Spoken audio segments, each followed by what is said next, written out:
have had to find other shelter in Bihać near the EU border. Andrew Chappelle reports. Lacking the basics needed to shelter from freezing conditions, migrant families and unaccompanied children are stranded in the cold, waiting for a helping hand. But they've learned it's unlikely to come from the local community. In the northwest of Bosnia and Herzegovina, there are thousands like them hoping to cross into Croatia and into the EU.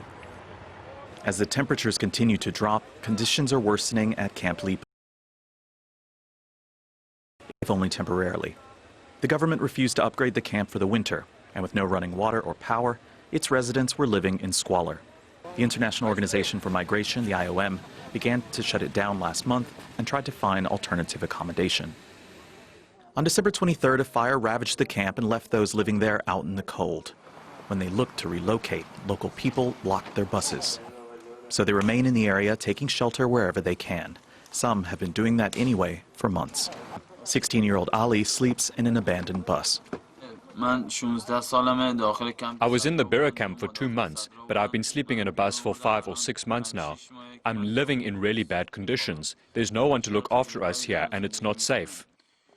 The Bira reception center he mentioned is fully stocked and sits unused after the EU spent $100 million to open it. It closed in October under pressure from local authorities. Unwelcome and unable to move, some have found shelter in homes abandoned during the war in the 1990s. But there's no hot water to wash, and it's difficult to cook. Many of migrants are living in this cold weather. In this weather, because of the coldness, they doesn't have shoes and jackets and clothes.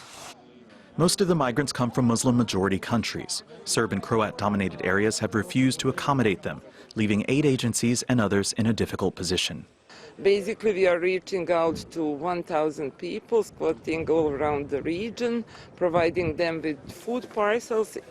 People living in squats or those who are finding solutions in some deserted houses, devastated houses during the Bosnian War in here are in the need of the basic humanitarian assistance. Those people do not have the possibility for regular food distributions to receive the food on a daily basis.